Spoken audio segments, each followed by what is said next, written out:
마태복음 5장 13절로 16절 말씀입니다.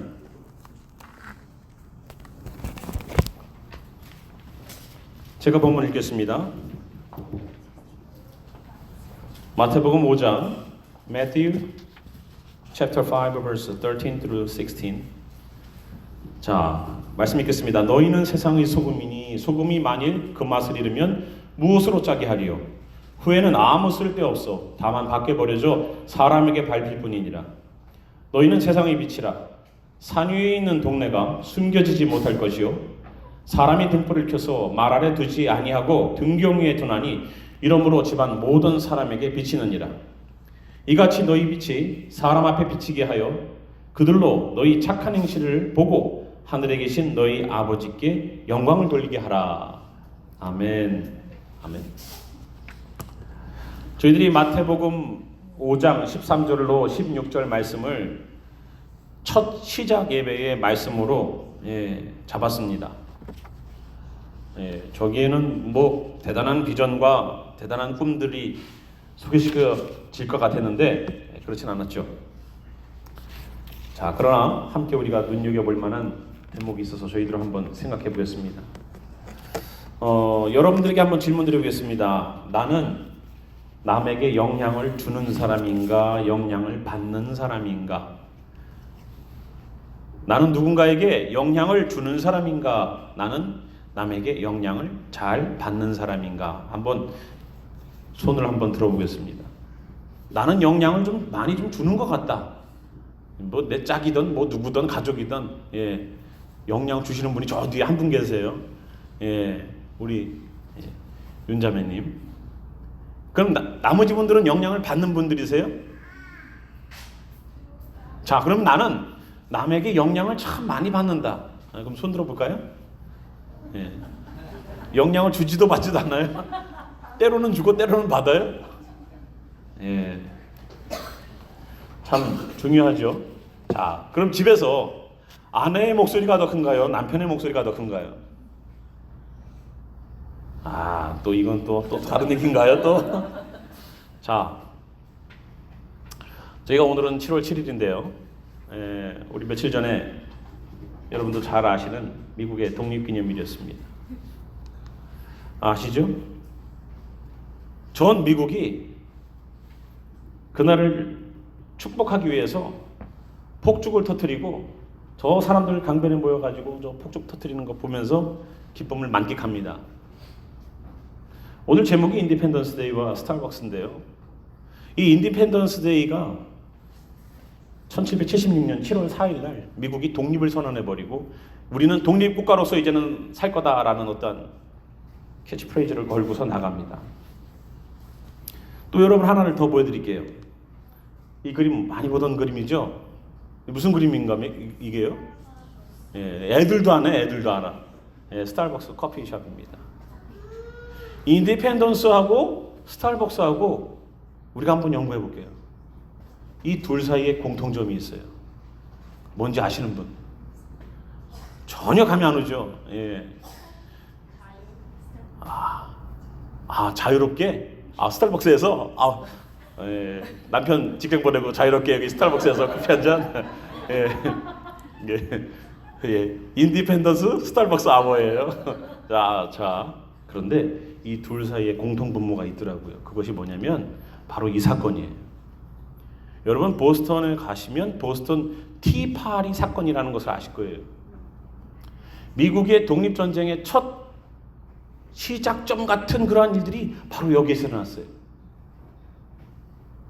미국 사람들은 원래 영국 사람들이었습니다. 이 사람들은 미국에 왔을 때 커피보다는 홍차를 마셨죠.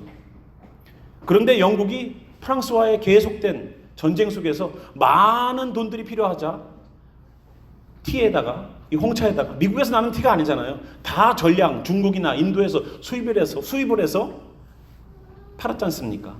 그렇기 때문에 이 티에 대한 가격이 영국보다도 훨씬 비쌌어요. 세금을 굉장히 많이 물렸었어요. 그러자 거기에 반감을 가지고 있던 사람들이 밀수를 하기 시작했어요. 밀수를 하니까 가격이 싸지죠.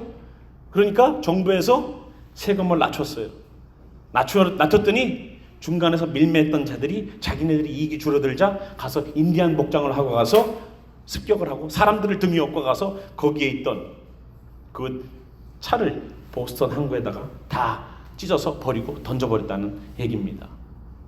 그런데 영국에서요, 미국에 있는 사람들에게 세금은 잔뜩 물리면서 이 영국의 의회에 가서 투표권을 갖다 가지고서 의결권을 갖고 있는 사람을 한 명도 안 세워놨었어요. 우리한테서 돈은 받아가는데 내 목소리를 대변해 줄 사람을 만들지 않았었어요. 그래서 미국에 있는 사람들이 화가 잔뜩 나 있는 상태에서 이 티에 대한 세금 붙이는 문제 때문에 굉장히 안 좋았던 그런 감정들이 이 보스턴 티 사건으로 때문에 촉발되기 시작해요. 그래서 뉴욕에서도 어디에서도 이러한 비슷한 사건들이 일어나서 그러면 우리도 우리의 자치권을 가지고 우리도 우리의 정부를 세우자 하고 해서 1773년 12월 16일 날 있었던 이 사건이 있은 지 3년쯤 후에 독립을 선언해버려요. 우리도 독립하겠다. 그리고서 미국이라는 독립국가를 만들기 위해서 처절한 전쟁을 시작하고 나아갔습니다. 그래서 미국 독립 기념일이 7월 4일이 그래서 생긴 거예요. 근데 왜 이 사건이 중요하냐면은 아까 보셨듯이 그 스타벅스예요. 원래 이 사람들은 영국에서 온 사람들이기 때문에 티를 마시지 않습니까? 근데 티 값이 너무 비싸니까 그거를 마실 만한 어떤 대체의 음료를 찾기 시작했어요. 남미에서 올라오는 싼 인건비로 올라오는 커피. 그래서 미국 사람들이 커피를 마시기 시작했습니다. 그러니까 여러분도 아시다시피 스타벅스 하면 어때요? 시애틀에 본사를 두고 있고 거기에서 커피를 만들어 가지고 팔기 시작한 그 프랜차이즈가 전 세계에 뻗쳐 있습니다. 이 사건이 촉발의 시발점이었어요. 그래서 그것을 우리가 보면서 저 사건이 뭔데? 저거로 인해서 두 가지의 아주 중요한 일들에 영향을 주더라는 겁니다. 이게 영향력이라는 거예요. 오늘 우리가 읽은 본문도 소금과 빛이라는 것을 여러분 자세히 본문을 들여다보시면 소금도요 맛을 내는 거고 빛도 어둠을 비추는 거예요. 이 두 가지에게 필요한 것이 뭐냐면 영향력이라는 거예요. 소금이 맛을 잃는다는 것은 소금이 영향력을 잃는다는 거예요. 빛이 어두워서 어둠을 비추지 못하면 빛의 역할을 못하기 때문에 그가 가지고 있는 영향을 발휘해서 모든 사람들로 보게 할 수 없어요. 그게 영향력이라는 거예요. 소금과 빛도 마찬가지죠. 우리는 누군가에게 영향을 줘요. 부모는 자녀에게 영향을 줘요. 어떤 영향이든지 줘요. 그것이 안 좋은 것이든 좋은 것이든 영향을 줘요. 제가 안 좋은 습관이 있으면 우리 자녀도 어느 순간 그 영향을 받아서 그 행동과 그 말들과 그 단어를 선택해서 문장을 만들어 쓰기 시작해요. 영향이에요. 내가 짜증내기 시작하면은 배우자도 짜증내고 가족도 짜증내는 사람들로 바뀌어 나가기 시작해요. 영향력이에요. 힘들고 어려운 일 속에서도 나는 기쁨으로 감당한다. 기도하면서 이 상황들을 물리쳐 나간다는 선한 영향력을 발휘하기는 더 힘들어요. 근데 영향력을 키워야 돼요.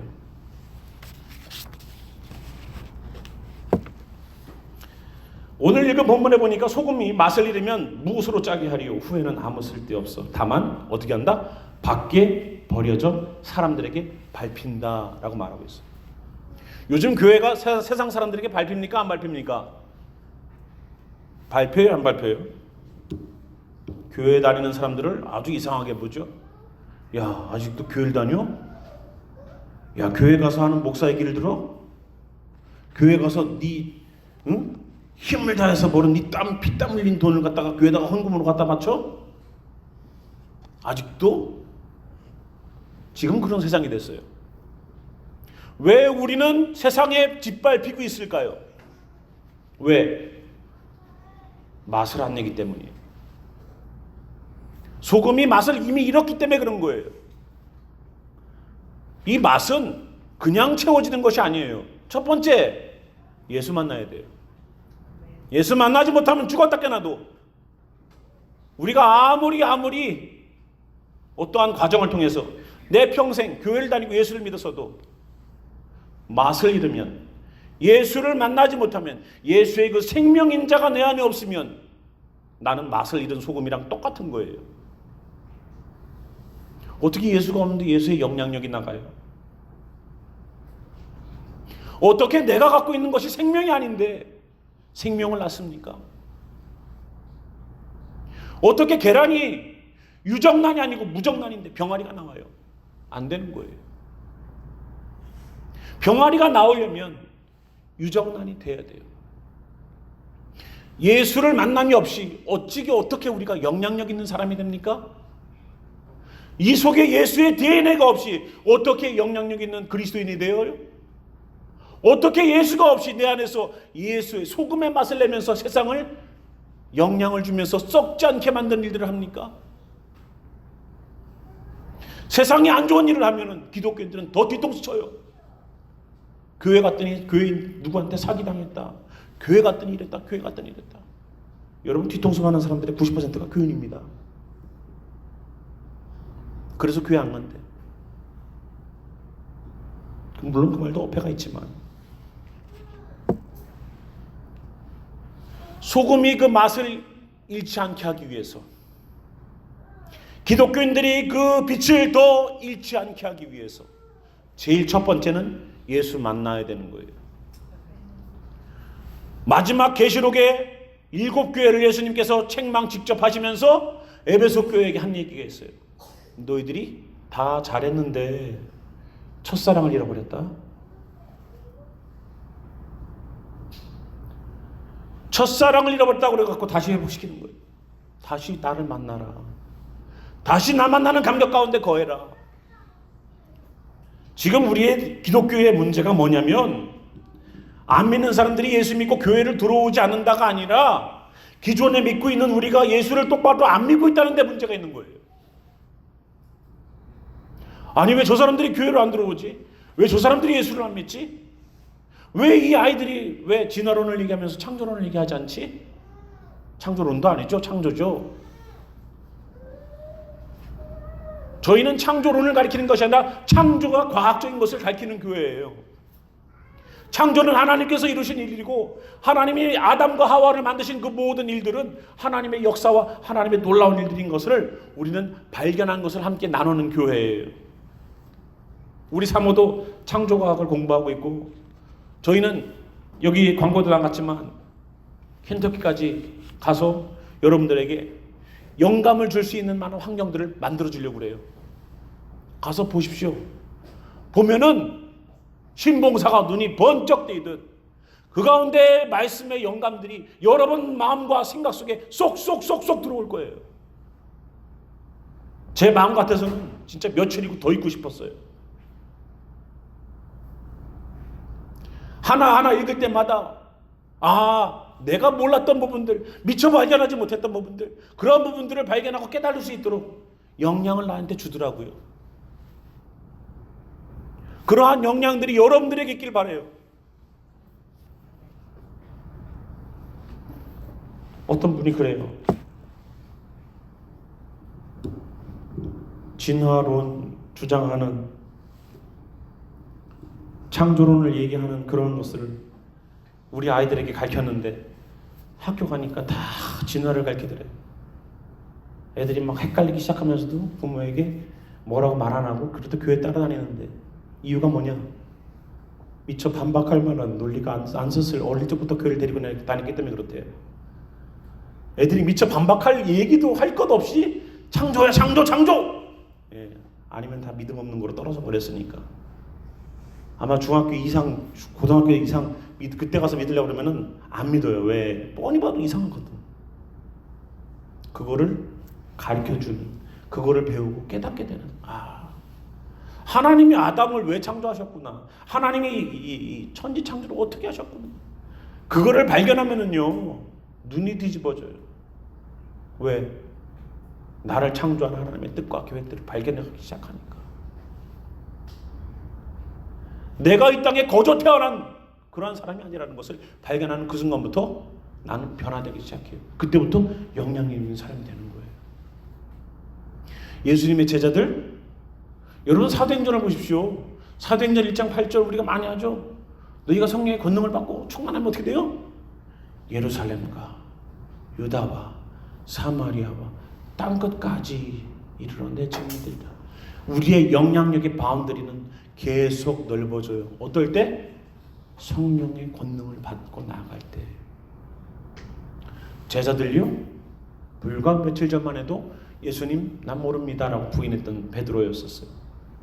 성령 받고 나더니 베드로가 목숨을 내놓고 예수를 증거하기 시작해요.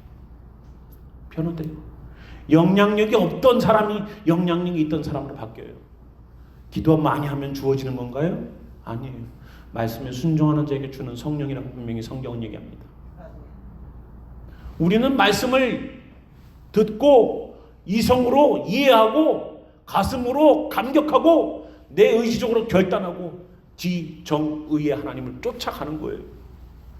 이성도 없이 논리도 없이 이해도 안 되는데 무조건 믿음 없어서 그런 것처럼 기도하십시오. 믿음이 부족하군요. 이렇게 밀어붙이는 것은 그거야말로 믿음이 아니라 맹목이고 맹신입니다. 기독교는 그런 종교 아니에요. 기독교는 종교도 아니지만 기독교는 하나님은 내가 이 머리로 이해할 수 없는 그러한 것들도 이해시키기 위해서 성경을 주셨어요. 하나님이 하나님의 존재를 처음부터 이렇게 성경이라는 이 말로다가 적어 놓으셨을까요? 아니요. 하나님은 내 수준에 인간이라는 수준에 맞춰주시기 위해서 이 말로다가 가르쳐 주신 거예요. 하나님은 하나님의 존재를 다른 언어로도 이 다른 세상으로도 온 우주로도 하나님의 존재를 하나님은 충분히 증거하세요. 그런데 말로 적어놨어요. 왜? 깨닫게 하라고. 인간의 수준으로 깨닫게 하려고. 그거를 발견하고 가야지만 내가 하나님의 사람으로 온전히 살 때에 이 세상에 소금과 빛의 역할을 감당하니까 그 역할 감당하라고 하는 거예요. 오늘 우리가 여기 교회가 다시 하나가 세워지면 야, 이 좁은 지역에 교회도 많다. 또 하나 교회 세웠네. 또 하나 교회 세워서 어떡하게요? 또 하나 교회 세워서 여기서도 뭐 해보려고요? 아니에요. 저희가 온 이유는 요한복음 10장 10절 저희 교회의 모토이자 저희 교회의 목회 철학에 담겨 있는 것입니다. 내가 온 것은 양으로 생명을 얻게 하고 또 풍성히 얻게 하려는 것이라. 세이빙과 설빙에 포커스 맞춥니다. 그럼 누가 영혼을 세이빙할 수 있고 누가 영혼을 설빙해서 더 풍성하게 만들 수 있는가? 그거는 영향력 있는 사람, 오직 예수의 생명을 가진 자가 생명을 낳고 예수 안에서 변화된 자가 또 변화된 자를 만드는 거예요. 절대 예수 못 만나면 안 되는 거예요. 예수 못 만나면 절대 안 되는 게 있어요. 죽었다 깨나도 안 돼요. 그거는 죽을 때까지 목사의 아들로 살아도 예수 못 믿고 가는 사람이 있어요. 아무리 평생 교회를 다녀도 안 되는 사람은 안 돼요. 이유가 뭔지 아십니까? 예수예요. 예수가 없으면 안 돼요. 그런데 예수가 그 사람 속에 들어가 있는 사람은 언젠가 그 사람은 싹을 틔우고 언젠가 그 사람은 열매를 맺어요.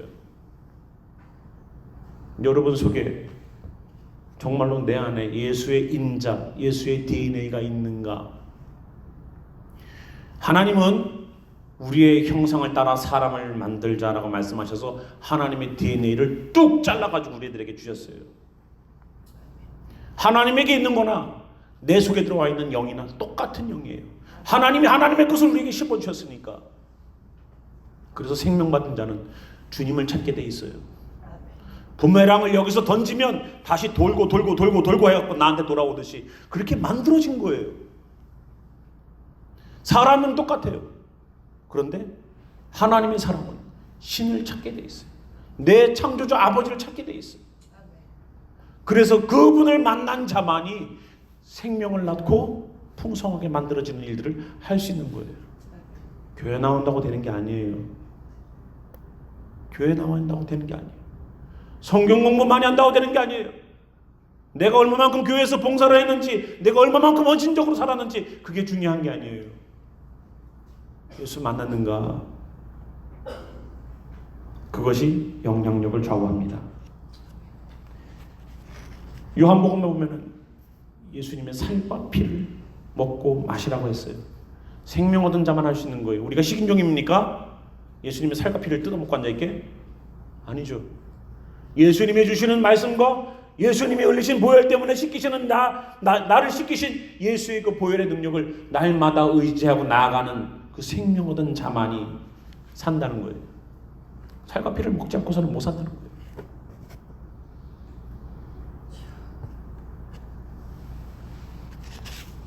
예수를 믿는다는 것은요, 예수님이 사신 대로 산다는 뜻이에요. 내가 예수님을 믿는다는 것은, 우리가 예수님을 믿는다는 것은 교회 다닌다는 얘기가 아니라 예수님이 사신 대로 산다는 거라고요. 힘들죠? 힘들죠? 그래서 신앙은 좁은 길이에요. 그런데 예수 만난 자들의 특징이 뭔지 아십니까? 그래도 나는 그 길을 가겠다는 거예요. 북한 성도들을 보십시오. 북한 성도들을 보세요. 내가 예수를 믿어도 누군가에게 예수 믿으라고 소개시켜 주기가 겁나는 세상이에요. 그래도 전파해요. 놀랍지 않습니까? 내가 어떻게 루트를 해갖고 내가 예수를 믿었어. 근데 이 내 안에서 끓어오르는 이 예수의 생명의 역사가 총뿌리를 들이대고 칼을 들이대서 너를 죽이겠다고 해도 내가 죽는 게 두려운 게 아니라 안 믿는 이들이 걱정되는 거예요. 내가 목숨을 내놓고서 믿어야 되는 그 상황 속에 내가 죽을까봐, 핍박받을까봐 겁나갖고 아이고 내가 예수 믿는 거 어떻게 말하지? 이걸 걱정하는 게 아니라 내 아들이, 내 딸이, 내 아내가 예수를 못 믿는 것 때문에 걱정을 하더라는 거예요. 이게 생명 있는 자지. 생명은 그래서 무서운 거예요. 생명은 움직이는 거예요. 생명은 그래서 누군가를 또다시 만들어내는 작업들을 하는 거예요. 잡혀가도 저 정치범 수용소에서, 저 보이지 않는 탄광 저 속에 들어가서 돌무더기가 무너지고 석탄 더미에 깔려 죽어도, 마지막 총살 앞에서도 예수여 한번 부르고 죽는 그 자리, 기쁨으로 감당할 수 있는 그 자리 가려면 생명이 있어야지 영향력이 있는 거예요. 여러분 유튜브에 들어가서 보세요. 몰래 예수 믿는 사람들을 죽이는 총살되는 장면들을 여러분 유튜브에 찾아보세요. 그들이 부릅니다. 주여 예수여 하고 총소리에 그들의 육신은 힘을 잃습니다. 생명 있는 자예요. 그 동영상을 본 사람들이 뭐라고 생각할까요? 어이구 모조리 같이 목숨은 그래도 보존했어야지. 그 동영상 보고 나도 예수 저렇게 믿어야지 하는 사람이 나와야 돼. 나도 저 사람들처럼 예수 똑바로 믿어야지. 나도 내 목숨 내놓고서 예수 한번 믿어봐야지. 이런 사람이 나와야지. 야, 북한 들어가면 안 되는 거야. 그거 보라고, 그거 하라고, 그거 만들어준 게 아니야. 생명 있는 자는 영향력이 있어요. 총뿌리에 죽어가도 누군가에게 영향을 주고 죽어갔어요. 예수여 한번 부르고서 죽었어도 그 부르면서 죽어가는 예수 그리스도인의 그 모습을 보면서 영향을 받은 사람이 있어요. 나도 저렇게 살아야지. 여러분은 어떤 사람으로 사시겠습니까? 저는 여기 계신 모든 분들이 여러분의 가족과 삶의 자리에 있는 직장 동료와 친구들에게 영향력 있는 사람들이 됐으면 좋겠어요. 선한 영향력, 안 좋은 영향력이 아니라 정말로 예수님 같은 영향력. 실패하고 좌절한 영혼이 있으면 가서 일으켜줄 수 있는 영향력. 누군가가 뒤에서 수근수근 욕을 하면 그런 소리 하지 마. 그 사람이 얼마나 힘들면 그랬겠어. 덮어줄 수 있는 영향력. 누군가가 어려운 일을 당했을 때에 불평불만하고 있는 형제자매를 만나면 우리 손잡고 기도합시다 라고 기도의 자리로 끌고 올 수 있는 영향력, 그것이 우리가 여기에서 해야 되는 일들 아니겠습니까? 많은 사람들 데려다가 여기 앉히는 게 교회의 목적은 아니에요. 교회의 목적은 예수님을 만나게 접붙여주는 일들을 하는 것이 교회예요. 그래서 우리가 생명이 있어야 돼요. 내 안에 예수가 꿈틀꿈틀 살아서 능력 있게 역사하셔야 돼요. 생명이 얼마나 강력한지, 죽음마저도 너 교회 가면 머리 깎아놓는다고 그래도 머리 깎아놓으면은 이거라도 뒤집어 쓰고 새벽에도 나왔던 예전에 우리 어머니들이 있었어요. 그 생명력. 남편이 술 먹고 와서 예수쟁이라고 두들겨 패도 찬송을 부르면서 아궁이에 불을 뗐던 어머니들 때문에 우리가 능력이 있는 거예요. 그 생명력. 그걸 보고 자란 자녀들이 목회자가 되고, 그걸 보고 자란 자녀들이 하나님 사람들이 되어서 오늘 이 땅을 버티고 있는 거예요. 여러분은 그런 영향력 있는 사람들이 되길 바랍니다. 누군가에게 예수님을 휩쓸리는 사람들이 아니라 누군가를 선도하고 누군가에게 계몽시키고 누군가를 깨우치는 자리에 여러분들이 쓰시길 바라요. 누군가에게 영향이 있는 자리로 쓰시기를 소망합니다. 이제는 아까 우리 처음에 제가 질문 드렸죠. 나는 누군가에게 영향을 주는 사람인가 받는 사람인가. 지금까지는 내 인생 누군가에게 말에 귀가 얇아서 그런가? 누군가가 무슨 얘기하면은 그런가? 아이고 그 사람이 그러면 안 되지 하고서 같이 맞장구 쳤던 우리가 이제는 선한 영향력으로 여러분의 삶의 주변들을 선한 영향력을 미치는 여러분들 되시기를 주님 이름으로 축원합니다. 함께 우리 찬양 가운데 기도하겠습니다.